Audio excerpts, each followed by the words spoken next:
Hey Sunny Hill, it's Tuesday the 14th of May. You're back with me, Adam Clark. Hope you're having a good day or good evening. We're back looking through Joshua and we're starting just going through 14 through to 21 of the chapters. Quite a bit to get through, a lot passing out the land again, but also at this time there's a few stories within it. Yeah, one thing, just my study Bible helped me to pick this up. Caleb's daughter Axa in 15 verse 7, chapter 15 verse 17, it's talking about Othniel or Niall, who actually went on to be the first judge of Israel. So it's just funny that it's passed down through that Caleb generation.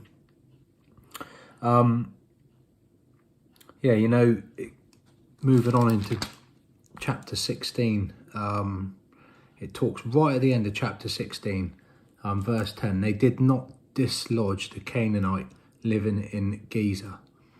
To this day, the Canaanites live among the people of Ephraim, but are required to do forced labour. And yeah, I just think God sometimes gives us something and we don't fully take it.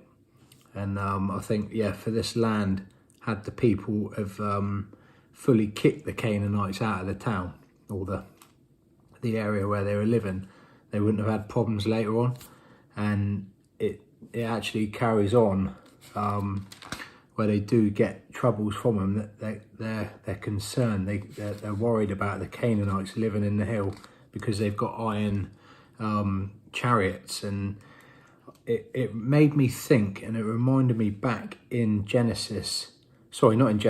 Numbers, where we go back to Numbers 13, and it's in verse 30, just Caleb, after they've gone out to spy the land, you know, there's that Caleb spirit that is like, he's against all the unbelief there, and he silenced the people and he said, we can take this land.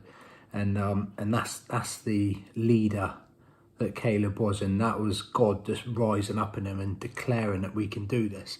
And yeah, I'm sure there's stuff in our lives that, you know, we want to do this, we want to do that, we want to sort things out, but sometimes we just live with it and allow it just to be like a thorn in our side. But God's saying today to actually address those things and kick them out, because if you don't, further on down the line, they're going to come back and bite you, and they're going to cause you more problems.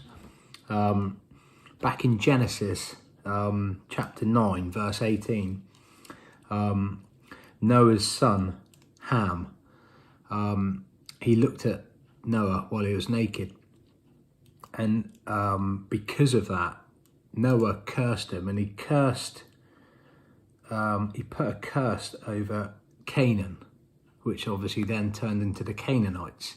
Hence, this is still carrying on from all the way back then. So there's a lot of cross-reference, and the Bible's full of it, but in this scripture especially, there's a lot of stuff coming up from the old into the new. It kind of ties in, had things happen differently, the knock-on effect through generations, like a generational curse, I suppose.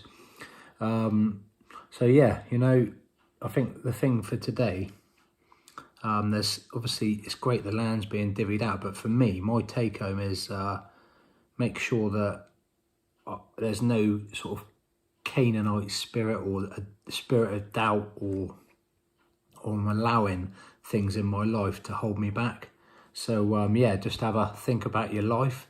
Is there anything that God's told you to do, but you've half done it? Maybe he's told you to get rid of some CDs or DVDs or chuck something away, or a book that isn't right, but you've kind of kept it there because maybe, and then you're kind of on the fence. But if God said do it, get it out, get it gone. Yeah, so there's a lot to take in there, a lot of cross-referencing the thing, but I hope that helped. Have a great rest of the day, and I'll see you again tomorrow.